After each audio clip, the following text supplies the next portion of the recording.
Okay, so we have completed exercise 2.3. अब हम examples करेंगे मिसलेनियस एक्सरसाइज के, ठीक है. So before that there is one remark.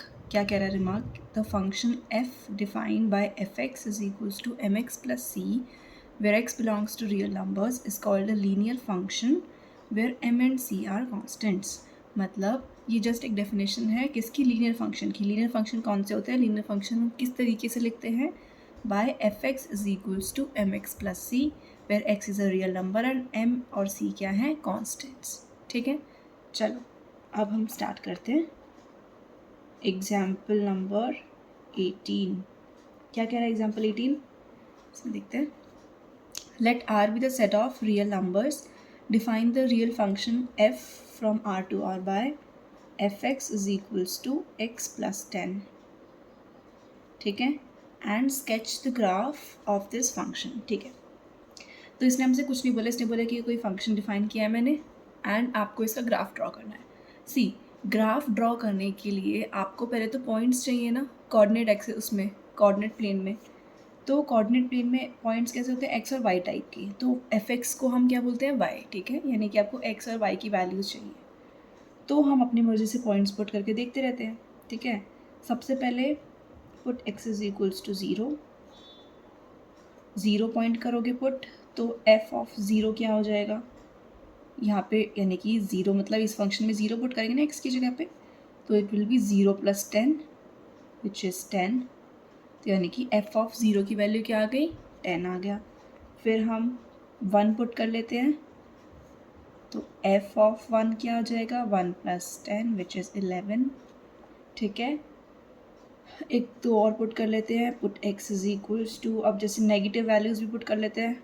अगर -1 पुट करेंगे तो -1 प्लस 10 विच इज़ 9. और अगर -2 पुट करेंगे तो इसमें आप रैंडमली अपनी मर्ज़ी से जितनी भी वैल्यूज़ आप पुट करना चाहते हो उतनी वैल्यूज़ आप पुट कर सकते हो. ठीक है, अब क्या हो गया हमारे पास ना, बहुत सारे पॉइंट्स आ गए. पॉइंट्स कैसे आ गए? सी, अगर x 0 है यानी कि 0, तो f 0 क्या है? 10. यानी कि ये पॉइंट क्या हो गया? 0, 10. ये पॉइंट्स लिखना बता रही हूँ आपको. कोऑर्डिनेट सिस्टम में जब आप कोऑर्डिनेट प्लेन में जब आप पॉइंट्स प्लॉट करोगे तो आप कैसे प्लॉट करोगे? उसमें तो एक्स और वाई कोऑर्डिनेट टाइप के पॉइंट्स होते हैं ना. तो x की जगह अगर 0 पुट किया तो f ऑफ 0 की वैल्यू क्या आ रही है? 10. और f ऑफ 0 ही हमारा क्या होता है? यानी कि f ऑफ x ही क्या होता है? y. तो यानी कि x is 0 then y is 10. इसको कैसे लिखेंगे? x अगर 1 है तो y यानी कि f ऑफ 1 क्या है? 11. अब यहाँ पे अगर -1 है x तो y क्या है? 9. Here it is -2, 8. आप जितने चाहो उतने पॉइंट्स निकाल सकते हो. अभी हमने 4-5 पॉइंट्स से निकाले हैं. इसको अगर हम प्लॉट करेंगे, अब देखो मैं यहाँ छोटा सा बना के दिखा रही हूँ आपको. ये आपकी y एक्सिस है, this is x axis, this is origin, this is y dash and x dash. ठीक है, अब आपके जो पॉइंट्स हैं आपको बस कुछ नहीं करना. जब भी आपको किसी भी फंक्शन का ग्राफ ड्रॉ करने के लिए बोलता है तो आपको जस्ट जो पॉइंट्स हैं वो प्लॉट करने हैं और उन सब पॉइंट्स को जॉइन कर देना एक लाइन के थ्रू. ठीक है, तो 0, 10 मैं आपको एक प्रॉपर करके दिखा रही हूँ. जो भी पहले के ग्राफ हैं या फिर कोई भी आगे भी ग्राफ्स आएंगे तो आप इजीली कर सकते हो. ठीक है, चलो 0, 10. अब देखो 0, 10 कहाँ पे होगा? यानी कि x is 0 and y is 10. तो 0, 10 होगा समवेयर हियर 0, 10. ठीक है, अब क्या है? 1, 11. 1, 11. 1, 11 कहाँ पे आना चाहिए? 1, 11 आएगा समवेयर हियर. मतलब ऐसे यहाँ पे अगर 1 मान लेते हैं तो 10 से हल्का सा ऊपर ही आएगा नहीं 11. तो यहाँ पे मान लो ये पॉइंट आ गया विच इज़ 1, 11. ठीक है, नेक्स्ट इज -1, 9. -1 जैसे यहाँ 1 था, यहाँ पे -1 मान लेते हैं. और 9 यहाँ पे थोड़ा नीचे, यहाँ पे 9 होगा फॉर एग्जाम्पल, है ना. तो ये पॉइंट आ गया यहाँ पे कहीं पे विच इज़ -1, 9. Next is -2, 8. -2 और 8 उस थोड़ा और नीचे, तो समवेयर हियर विच इज़ -2, 8.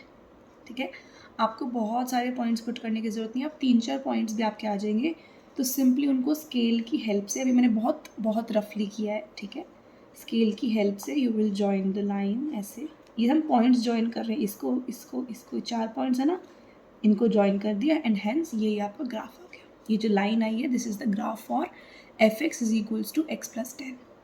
ठीक है, बहुत आराम से समझा रही हूँ, जो चीज़ समझ में नहीं आए आप पूछ सकते हो। ठीक है, चलो example 18 is done.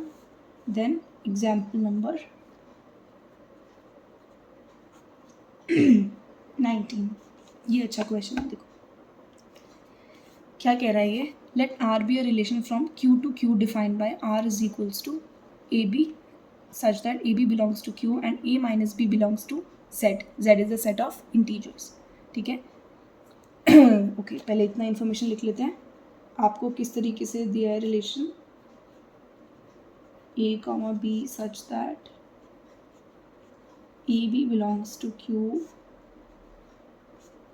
And this is it. ठीक है, आपको ये दे रखा है। तो फर्स्ट पार्ट में टू शो, क्या शो करना है कि A belongs to R for all A belongs to Q. एक एक करके करते हैं। ठीक है, तो इसमें आपको क्या शो करना है कि जो ए है वो बिलोंग कर रहा है इस रिलेशन में for all A belongs to Q. ठीक है, तो अब देखो जो रिलेशन है उसमें कैसे, ये आपका ना रिलेशन वाला पार्ट से क्वेश्चन है ये। ठीक है, तो देखो अगर आपका रिलेशन कुछ इस तरीके से लिखा हुआ है where a minus B belongs to Z. ठीक है, तो हर एक ए बी जिसके लिए ए माइनस बी कोई इंटीजर आ रहा है वो इस रिलेशन में बिलोंग कर जाएगा। अब अगर आपके पास ये गिवन है ए जो आपका है वो क्यू में है, ठीक है, which is a rational number, तो आपको ये कह रहा है अगर आप अगर आप इनका डिफरेंस यानी कि इनका डिफरेंस क्या होना चाहिए, जेड में आना चाहिए, तब तो ये रिलेशन में बिलोंग करेगा, अदरवाइज नहीं करेगा। ठीक है, तो सिंस ए माइनस ए मतलब ज़ीरो है ना, ए को आप कोई भी नंबर बोल दो 1 - 1 2 - 2 विच इज़ ज़ीरो ऑलवेज। ठीक है, इट इज़ ऑलवेज ज़ीरो। और ज़ीरो क्या होता है, ज़ीरो एक इंटीजर है यानी कि ज़ीरो बिलोंग्स टू जेड होता है। Hence A belongs to relation. A जो है रिलेशन में आ गया। कैसे आ गया, देखो ए को रिलेशन में आने के लिए या किसी भी ए बी को रिलेशन में आने के लिए, इस रिलेशन में आने के लिए ए माइनस बी यानी कि उन दोनों का डिफरेंस कोई इंटीजर होना चाहिए। ठीक है, इंटीजर वैल्यूज़ तो यू नो ना, नेगेटिव, सारे नेगेटिव नंबर्स, ज़ीरो और पॉजिटिव्स। ठीक है, ये सारे क्या बनते हैं, इंटीजर्स। तो ये इनका डिफरेंस इंटीजर होना चाहिए। तो अगर ए है उसका डिफरेंस लिया which is zero which is a integer, hence ये रिलेशन में बिलोंग कर जाएगा। ठीक है, सेकेंड पार्ट देखते हैं। सेकेंड पार्ट क्या कह रहा है, a B belongs to R, यानी कि अगर ए बी रिलेशन में है implies that b A belongs to R. अब इसमें आपको पहले तो पता होना चाहिए आपको गिवन क्या है और निकालना क्या है। गिवन क्या है कि A B belongs to R, और आपको शो क्या करना है कि b A belongs to R होना चाहिए। ठीक है, तो पहले तो हम गिवन को लेके चलेंगे। Since A B belongs to R, अगर ए बी रिलेशन में होगा this implies A minus B belongs to Z. Correct. अब देखो A minus B belongs to Z होना चाहिए क्योंकि हमें गिवन से हमें ये कंडीशन मिली, पर हमको प्रूफ क्या करना है कि b minus a belongs to अगर जेड होगा है ना, तभी हमारा बी ए रिलेशन में आएगा। ठीक है, तो हमारे पास तो ए माइनस बी है। अगर मैं, आप मुझे एक बात बताना कि अगर 3 इज़ एन इंटीजर और अगर मैं उसका नेगेटिव लूँ यानी कि -3, तो वो भी इंटीजर होगा, यानी कि किसी भी नंबर का नेगेटिव भी एक इंटीजर ही होता है। Negative of N integer is always an integer. ठीक है, कोई भी नंबर होगा उसका नेगेटिव भी यानी कि माइनस ऑफ दिस पूरा number is also an integer. ये बात क्लियर हुई कि किसी भी नंबर का, किसी भी इंटीजर का अगर मैं नेगेटिव लूँगी तो वो भी एक इंटीजर ही आएगा फॉर श्योर। ठीक है, आप इसको एग्जाम्पल की हेल्प से भी समझ सकते हो। ठीक है जी, तो इसको अगर माइनस अंदर लेके जाएं तो क्या हो जाएगा, माइनस ए प्लस बी है ना, माइनस माइनस प्लस हो जाएगा, बिलोंग्स टू जेड। थोड़ा सा अच्छे से लिखते हैं तो it is b minus a only है ना, इसको हम माइनस ए प्लस बी को मैं बी माइनस ए ही बोल सकती हूँ ना। ठीक है, सो बी माइनस ए अगर बिलोंग्स टू जेड होगा तो इस कंडीशन से देखो ध्यान से, बी, ए की जगह पे बी बोल दो, बी की जगह पे ए बोल दो, तो यानी कि क्या हो जाएगा, ए बी की जगह क्या हो जाएगा ये चीज़, B A belongs to relation. समझ में आया? देखो आराम से, अगर ए बी रिलेशन में है तो हमें शो करना है कि बी ए भी रिलेशन में होना चाहिए। अगर ए बी रिलेशन में है that means a minus B belongs to Z होगा। और किसी भी इंटीजर का नेगेटिव भी एक इंटीजर ही होता है। नेगेटिव साइन लगाया, उसको ओपन किया तो क्या है, b minus a belongs to Z. अब डेफिनेशन में देखो, डेफिनेशन में आप ए की जगह पे तो यहाँ पे बी आ रहा है, बी की जगह पे यहाँ पे ए आ रहा है, तो यहाँ पे भी इंटरचेंज कर देंगे, यानी कि बी ए किस में होना चाहिए, रिलेशन में होना चाहिए। तो हमें यही तो प्रूव करना था, हैंस प्रूव्ड। ठीक है, चलो जी, नेक्स्ट में है कि if A B belongs to R and, okay पहले गिवन लिखेंगे, क्या क्या गिवन है कि A B belongs to R है and B C belongs to R है। ठीक है, और इसमें हमको शो क्या करना है, इम्प्लाइज दैट, क्या है क्वेश्चन में, implies that a C belongs to R. ठीक है, कैसे करेंगे, जो जो गिवन है पहले तो आप उसको ही कंडीशन को लिखो, since A B belongs to R, this implies definition की हेल्प से क्या होना चाहिए, A minus B belongs to Z. ठीक है, एंड अगर आपके पास B C belongs to R होगा तो क्या होना चाहिए, B minus C belongs to Z. यही दो कंडीशंस है। अब आपको दिखाना क्या है, A C belongs to R. A C belongs to R कब होएगा, जब ए minus C belongs to Z होएगा। करेक्ट, डेफिनेशन की हेल्प से यही होना चाहिए। तो अब हम क्या कर सकते हैं, इसको इक्वेशन नंबर 1 बोल देते हैं, इसको इक्वेशन नंबर 2 बोल देते हैं। अब हमें इसके लिए चाहिए क्या, हमें चाहिए ए माइनस सी। ठीक है, अब पहले तो मुझे बात बताओ, ए माइनस सी को मैं इसमें मैं प्लस बी और माइनस बी कर दूं अगर, तो कोई दिक्कत नहीं है ना। मान लो मैंने कोई नंबर प्लस कर दिया, वही सेम नंबर माइनस कर दिया, तो सेम ही रहेगा, कैंसिल हो जाएगा, तो सेम ही नंबर आएगा, है ना। चलो इसको मैं थोड़ा सा ना रीअरेंज करके लिखूँगी। ठीक है, तो अगर मैं ए के साथ इसको ले लेती हूँ, ए माइनस बी, और अब सी और बी को कंबाइन करेंगे, तो अगर मैं इनमें से माइनस कॉमन ले लूँ तो मैं इसको बी माइनस सी लिख सकती हूँ इन दोनों टर्म्स में से। ध्यान से देखना, ए माइनस बी तो एज इट इज़ लिख दिया मैंने, ठीक है, फिर माइनस का साइन लगाया एंड ये क्या आ जाएगा, ओके तो यहाँ पे प्लस ही आएगा, है ना, क्योंकि b minus c as it is लिख दिया ना। ठीक है, कैसे किया, ए और इस वाले बी को कंबाइन किया तो ए माइनस बी हो गया, प्लस इस और इसको कंबाइन किया तो बी माइनस सी हो गया एज इट इज़। ठीक है, अब मैंने इसको ऐसे ही क्यों कंबाइन किया, क्योंकि हमारे पास जो कुछ कंडीशन है ना वो ए माइनस बी और बी माइनस सी पे है। ठीक है, तो मैंने इसको इसीलिए इस तरीके से लिख लिया। ओके, अब ध्यान से देखना, ये भी एक इंटीजर है ना, बिलोंग्स टू जेड मतलब ये एक इंटीजर है, और बी माइनस सी यानी कि ये भी एक इंटीजर है। दो इंटीजर्स का सम इज ऑलवेज एन इंटीजर, तो यानी कि ये पूरी चीज़ भी एक इंटीजर हो गई, ये पूरी क्वांटिटी, क्योंकि ये क्वांटिटी भी इंटीजर है, ये क्वांटिटी भी इंटीजर है, इन दोनों का सम क्या हो जाएगा, ऑल्सो एन इंटीजर।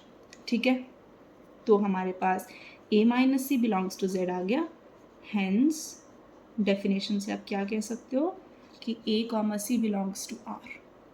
ठीक, ये आपके 3 पार्ट्स थे। नेक्स्ट चलते हैं अब हम एग्जाम्पल 20 पे। एग्जाम्पल 20 क्या कह रहा है भाई, let f is equals to this be a linear function from z into z, find fx। Okay, f हमको गिवन है ये चीज़। ये क्वेश्चन ना, इस टाइप के क्वेश्चन काफ़ी अच्छे होते हैं, मतलब इजी वाले हैं पर ये आते भी हैं। ठीक है, ओके, ये आपका कोई लीनियर फंक्शन है, ध्यान से पढ़ना है, this is a linear function. Linear function अभी पढ़ा क्या हमने, कुछ लीनियर फंक्शन का कुछ रिमार्क पढ़ा था क्या अभी हमने, यस पढ़ा था, है ना। तो हमें फाइंड क्या करना है, पहले देखते हैं fx। ठीक है जी, चलो अब पहले तो मुझे ये बताओ कि हमने रिमार्क में क्या पढ़ा था कि लीनियर फंक्शन किस फॉर्म का होता है। मैं आपको दिखा देती हूँ, एक सेकेंड, हेयर देखो, the function f defined by fx is equals to mx plus c is called a linear function where x belongs to r and m and c are constants. ठीक है, तो हर एक लीनियर कोई भी linear function होगा वो किस फॉर्म का होगा, एम एक्स प्लस सी फॉर्म का। तो आप ऐसे लिख सकते हो, since F is a linear function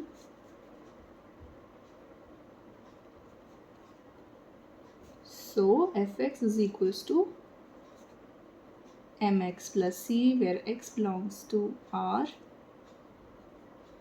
m and c are constants। ठीक है, आप इस तरीके से लिख सकते हो।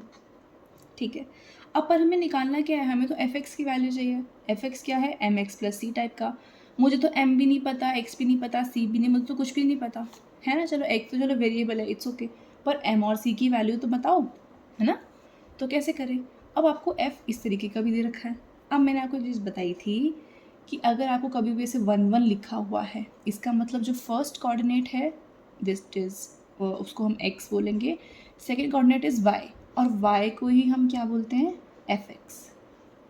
ठीक है, तो हर एक में यानी कि ये तो है x की वैल्यू, ये है एफ एक्स की वैल्यू, यानी कि 1 1 को मैं ऐसे लिख सकती हूँ क्या कि f ऑफ x की जगह पे 1 इज इक्वल्स टू, और f ऑफ x की वैल्यू क्या है 1, इस केस में तो 1 1 ही है ना। तो इस से मुझे ये लिखना आना चाहिए एंड इस चीज़ से मुझे ये चीज़ लिखनी आनी चाहिए। नेक्स्ट एक और देख लेते हैं। देखो आपके पास कभी भी ऐसे 2,3 लिखा है, कोई भी कोऑर्डिनेट, फर्स्ट वाला क्या है x की वैल्यू, सेकंड क्या है f ऑफ x की वैल्यू। तो यानी कि f ऑफ अंदर x क्या है, x इज 2, ये इस पूरे की वैल्यू f ऑफ x की वैल्यू क्या होती है, ये सेकंड वाली यानी कि 3। आ रहा है समझ में धीरे धीरे, ओके। ये अब नेक्स्ट और देखते हैं, 0, -1। अब देखो f ऑफ, पहले तो f ऑफ x की वैल्यू क्या है 0 इज इक्वल्स टू, अब f ऑफ x की वैल्यू क्या है -1। इसमें कंफ्यूज नहीं होना है, फर्स्ट वाला x की वैल्यू होती है, सेकंड वाला f ऑफ x की वैल्यू होती है। ठीक है, चलिए जी, -1, -3 है, इसको कैसे लिखोगे, f ऑफ x की वैल्यू -1 और f ऑफ दिस पूरे की वैल्यू इज -3। ठीक है, ये सब आपको लिखना नहीं है, मैं आपको थोड़ा अंडरस्टैंडिंग के लिए बताया है। आप कैसे लिखोगे फिर इसके बाद, देखो अब f ऑफ 1 अगर -1 है, इसको मैं इक्वेशन नंबर 1 2 3 एंड 4 ऐसे बोल देती हूँ। फ्रॉम इक्वेशन 1 आपके पास क्या आ रहा है, f of 1 is equals to 1। ठीक है, अब इस फंक्शन में ध्यान से देखो, इस वाले में F x is equals to M x plus C में आप x की जगह पे क्या पुट कर दो, 1 पुट कर दो। तो इसमें अगर 1 पुट करूँगी तो क्या आंसर आएगा, f of 1 is equals to F of 1 क्या आएगा, m into 1 plus C, F of m of 1 into C यानी कि m प्लस सी, और इसकी वैल्यू एफ ऑफ 1 की ही वैल्यू 1 है, ये मैंने अभी देखा। 1 कैसे आई, गिवन फंक्शन से, इट इज़ इक्वल्स टू 1। इसको इक्वेशन नंबर 5 बोल देती हूँ। एंड इस तरीके से सिमिलरली आप अगर 2 पुट करोगे एक इक्वेशन बनेगी, 0 पुट करोगे एक और इक्वेशन बनेगी, -1 पुट करोगे एक और इक्वेशन बनेगी। ठीक है, पर हम 0 वाला लेंगे इसके बाद डायरेक्टली। क्यों क्यों क्यों, क्योंकि हमारे को ना 0 अगर आएगा तो देखो यहाँ पे 0 हो जाएगा, तो ये टर्म तो 0 हो जाएगी, सिर्फ c बचेगा, है ना। तो हमको थोड़ा ईजी होगा आई थिंक वैल्यूज़ फाइंड करने में m और c की। तो अब हम लेते हैं फ्रॉम इक्वेशन नंबर 3। अब देखो, अब आप 0 जो है ना, 0 आप पुट करोगे इस इक्वेशन में। ठीक है, इसमें अगर x की जगह पे 0 पुट करोगे तो क्या हो जाएगा, m into 0 plus C, which is m into 0 is 0 is equals to सी।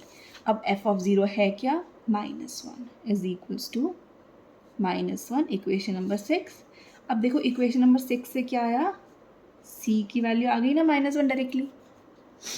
तो पुट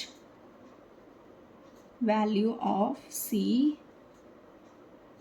इन इक्वेशन नंबर 5, है ना, क्योंकि अब m की वैल्यू निकाल लेते हैं।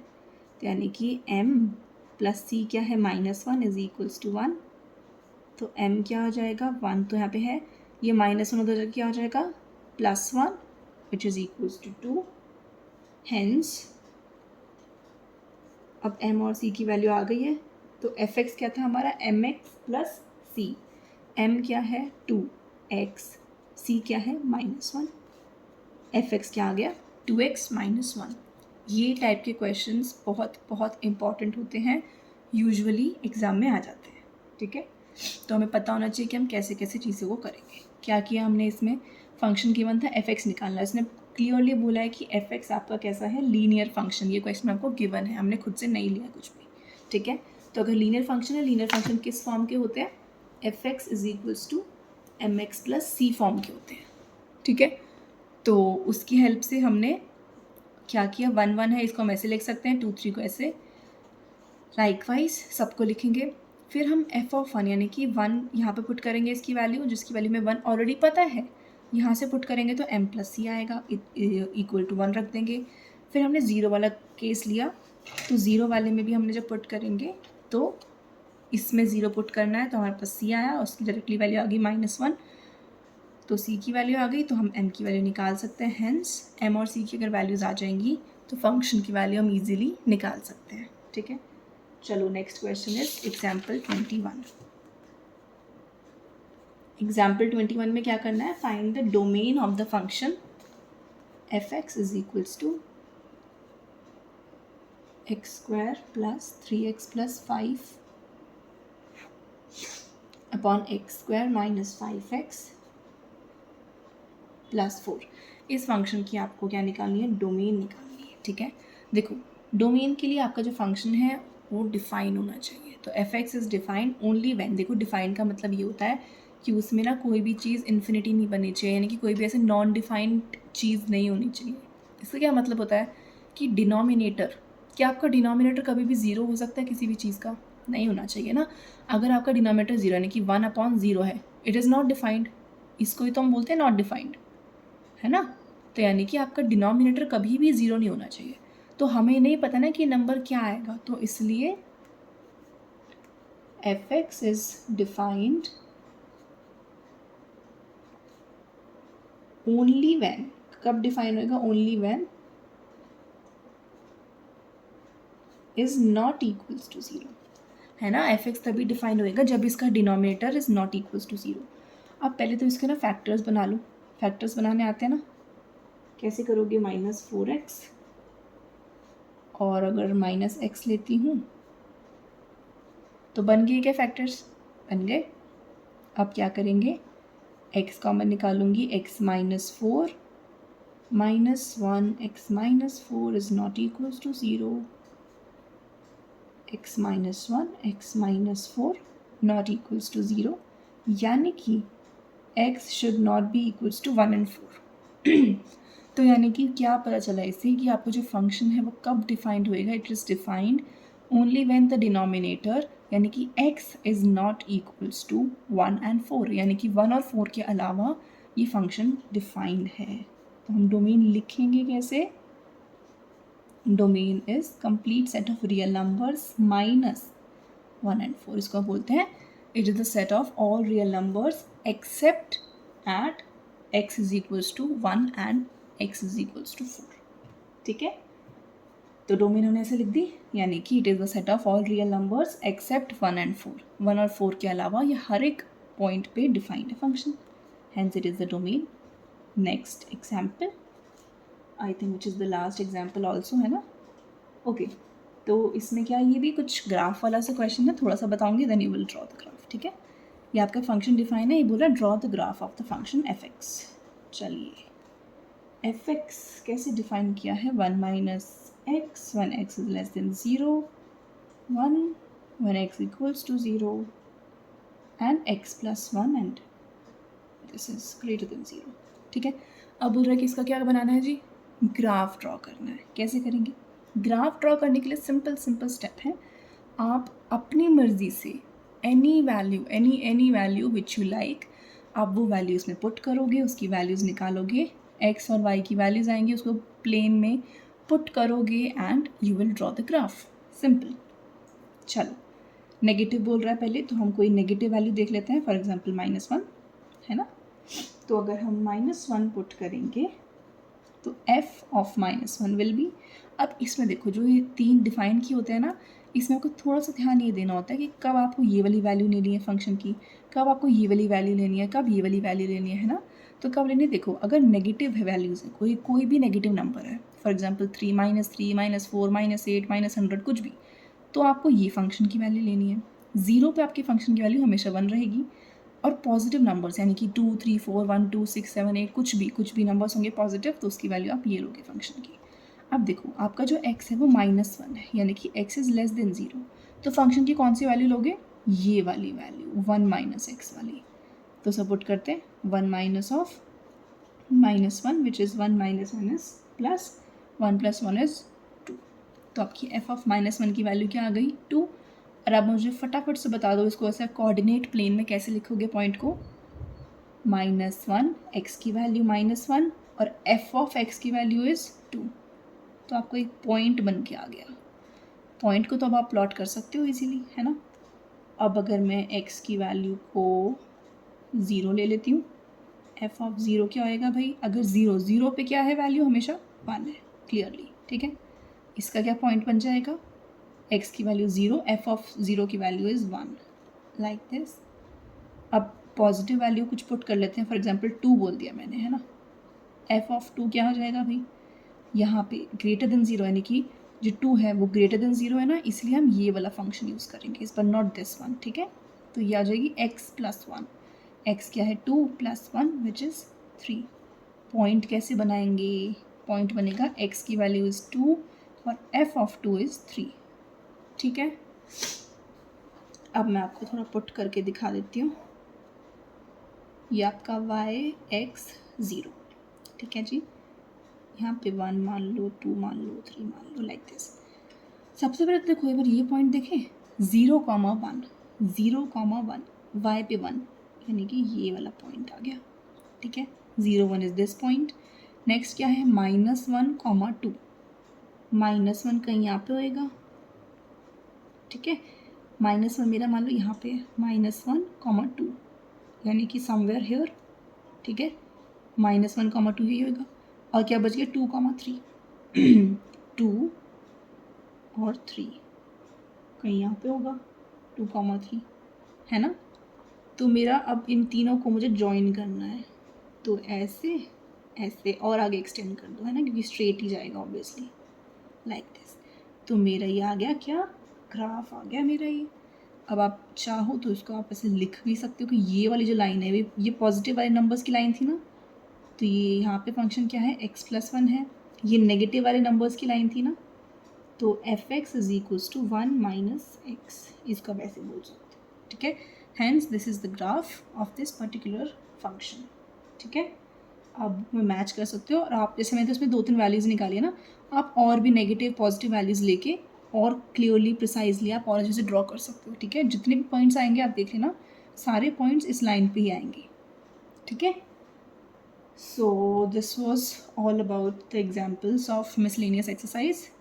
Next we will do the miscellaneous exercise of chapter number 2.